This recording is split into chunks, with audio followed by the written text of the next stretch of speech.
Good morning, guys, and welcome to the Thursday, June 13th edition of the MMAOB Daily Show. I'm your host, as always, Adam Martin, taking you through the latest in MMA.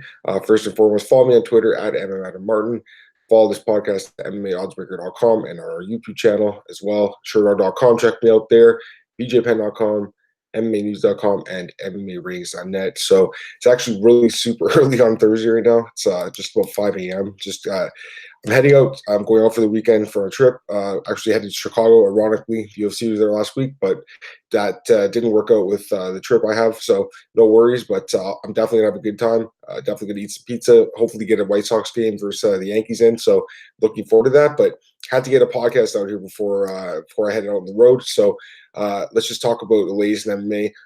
Not a ton to talk about today, but there was a press conference yesterday. Khabib Nurmagomedov and Dustin Poirier were in London. So there are some talking points that come out of that. First and foremost, I can't wait for that fight, actually. I think Tony Ferguson versus Khabib is going to be an amazing fight. And, there's going to be lots of good fights for Khabib down the road. But for now, Dustin deserves this title shot. He earned it. He's got a long win streak right now. He just beat Max Holloway in an upset. So he deserves it. I can't wait for this fight. I do favor Khabib quite heavily, but it's going to be a good fight. The press conference got me more excited for it, so I should say that. There wasn't a ton to talk about as far as Dustin Poirier from this press conference. I think he was just there as the opponent. Mostly it was questions directed towards Khabib.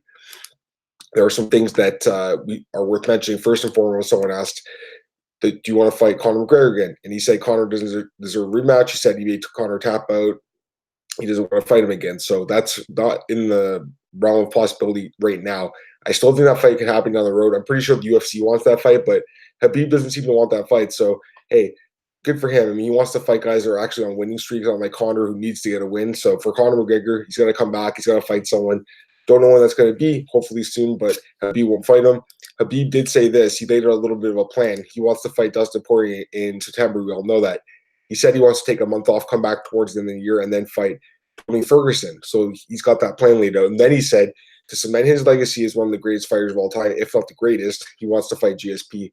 We know there was that report last week that there was a GSP clause in his new contract with the UFC. So there's a chance that could happen down the road. When GSP retired, I wasn't 100% sure. I wasn't 100% buying it, I should say. MMA retirements don't last very often. GSP's kind of retired before. This time they had the press conference, so it was a little more official, but that fight with Khabib is going to be a big fight one day. I always thought Conor McGregor versus GSP was going to be the biggest fight the UFC could ever make. Never happened.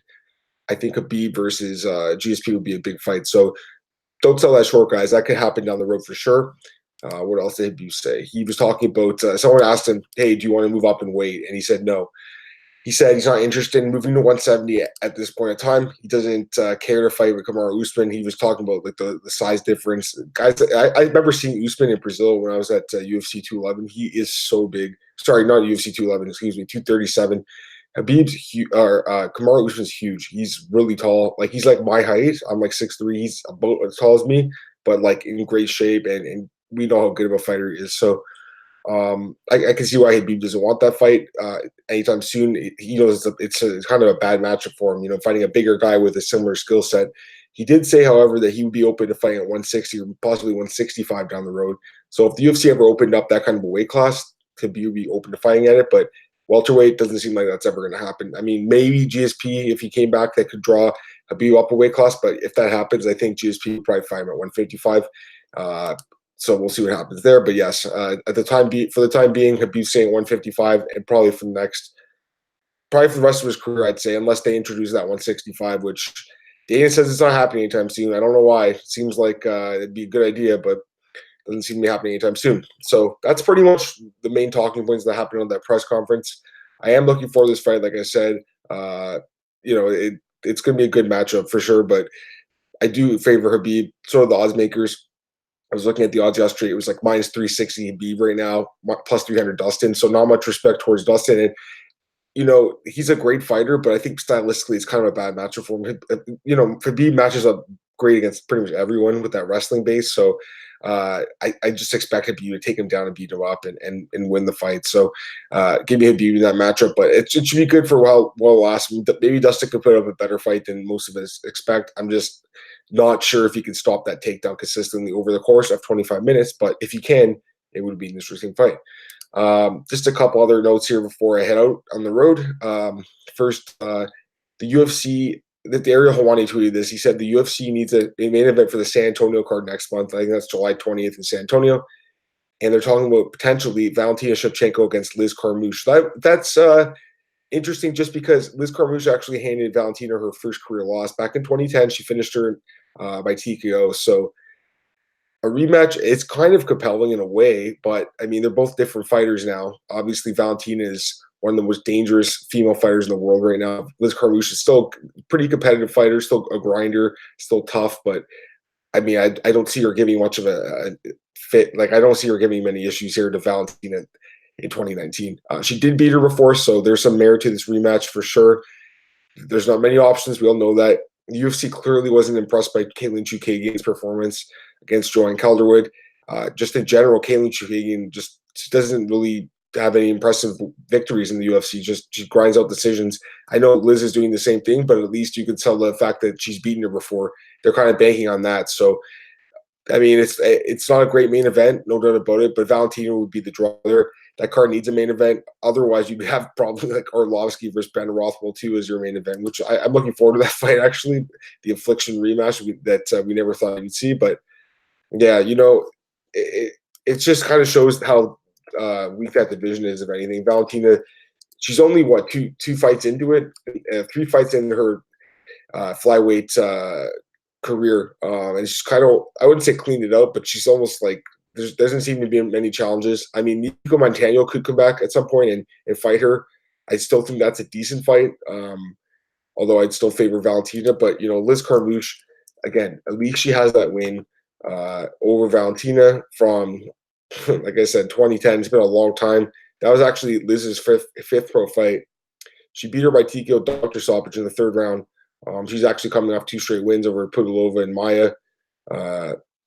She does have that win over Chookagian as well. So there's some merit to her possibly jumping the line here. But again, it shows how weak that weight class is, if anything.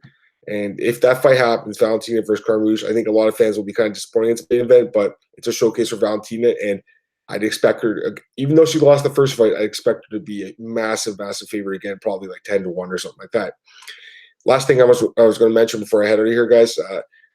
There was a report the other day, and I talked to Liz, I think yesterday. Lorenzo Fertitta said that he wants to buy an NFL team. Well, now Dana White talked to TMZ Sports, and he says he wants in on this. So Dana White says he wants to become a partner with the Fertitta brothers. If that happens, Dana says it's going to happen one day. We'll see what happens. There's no opportunities right now for NFL ownership, but I do think the Fertitta brothers, they have a lot of connections. They have a lot of money. It makes a lot of sense. We'll see what happens with the Oakland Raiders, Las Vegas Raiders, soon to be.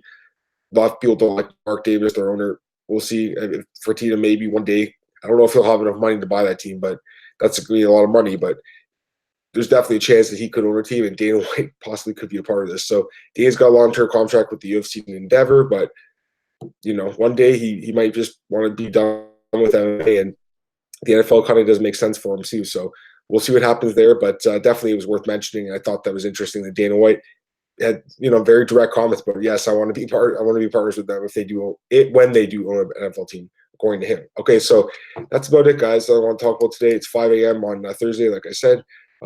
Getting out here on the road, I'll be gone all weekend. I'll watch Bellator when I get back, I guess. I'm not sure if I'll be able to. The Raptors are playing Game 6 tonight in Oakland, so I'm excited for that card.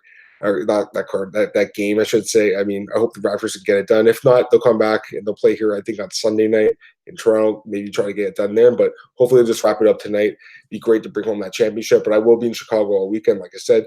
I'm looking forward to it. First time there. Going to be a good trip, taking a bus tour. So it's going to be sweet. Going to see some awesome tourist attractions and stuff like that. And hopefully, like I said, take a game in. But for now, you guys can follow me on Twitter at MMAOB. Follow this podcast at MMAOddsbreaker.com and on our YouTube channel. Please subscribe, please like, please share. I appreciate that, guys. Of course, follow me at sherdog.com. I just posted my prime picks there. By the way, the Bellator opening odds, that'll be on MMAOddsbreaker.com. I did post a preview I should mention quickly.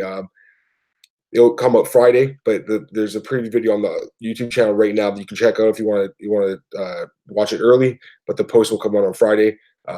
Looking forward to that Bellator card. Sherdog.com, like I said, the prime picks. MMAnews.com. I have another Bellator preview coming out. That's a good card. MMA Ratings on net. Check that out. There's an article on Tony Ferguson there. And then what else? BJPen.com. I have a bunch of news articles on there to check out. So check all that stuff out, guys. I appreciate it. Guys, have a great weekend. I won't be here, but I'll be back Monday. I'm sure tons of stuff's going to go on. Hopefully that Bellator card's really good. Looks pretty good on paper. So hopefully a lot of talking points to mention on Monday's show. But until then, guys, have an amazing weekend. And I'll be back with you guys on Monday, talk about the latest news in the world of MMA.